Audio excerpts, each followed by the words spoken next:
তৃণমূল কংগ্রেস দল হিসাবে ঘটনার নিন্দা করেছে। তৃণমূল কংগ্রেস ক্ষমা চাইতে বলেছে, অনুব্রত মণ্ডল ক্ষমা চেয়েছেন।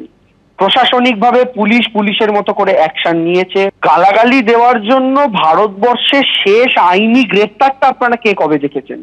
এটা তো একটা লিগ্যাল প্রসেস। সব ক্ষেত্রে কি গ্রেফতার অব্দি যায় মামলা? এক্ষেত্রে অভিযোগটা যেহেতু প্রশাসনের একজনের তরফ থেকে এসছে, তাই তার ফোনটা আগে জমা নেওয়া হয়েছে চেক করার জন্য। পরবর্তীকালে অনুব্রত মণ্ডলের যদি ফোনের দরকার হয়, প্রশাসনের মতো করে অ্যাকশন নেবে। বিজেপির নেতারা যে এত বড় বড় কথা বলছেন, বিজেপির ন্যাশনাল স্পোক্সপারসন প্রেম শুক্লা তিনি টেলিভিশন চ্যানেলের ডিবেটে বসে একজন কংগ্রেসের মুখপাত্রকে গালাগাল দিচ্ছেন, যেটা নোংরাতম ভাষায় বলা যায়। তো সেই ল্যাঙ্গুয়েজ সে টিভিতে বিতর্কে বলছে, এটাও মহিলাদের তুলে গালাগালি। পার্টির তরফ থেকে কোনো নিন্দা হয়েছে? পার্টির তরফ থেকে তাকে শোকজ করা হয়েছে, সরানো হয়েছে?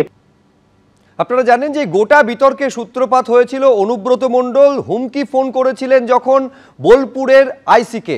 ফোনে কি বলেছিলেন, কিভাবে হুমকি দিয়েছিলেন তিনি দেখুন। হ্যালো, হ্যাঁ বলুন। তোর পশু ডেপুটেশন দিয়ে তোর বাংলো পর্যন্ত যাব, তোকে বার করে নিয়ে আসবো। বল বল বল বল বল বল বল বল। হ্যালো, বল। আপনি কি বলছেন? আমি অনুব্রত মণ্ডল বলছি।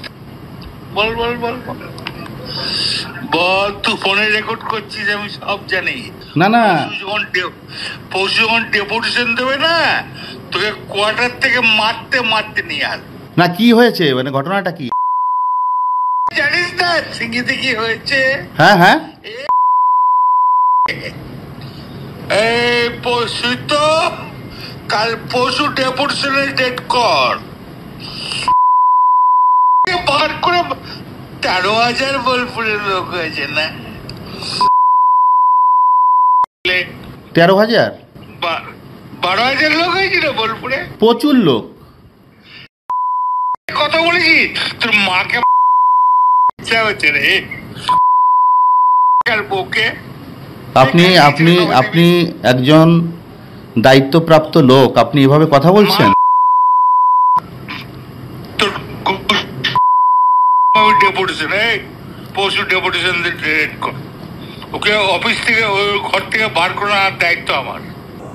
রাজীব কুমার, আমার উপরে মন্ডল বলছি, সরাবে না নাকি? হ্যাঁ, পশু ডেপুটেশন দিয়েছি, মারবে কি মারবো দেখুন। আমি আমার 10,000 লোক হয়েছে বোলপুরে,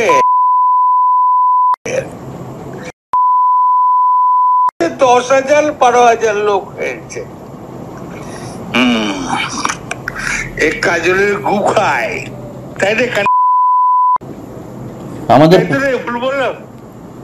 আমরা কারোর লোক নই, আপনি ভুল ভাবছেন।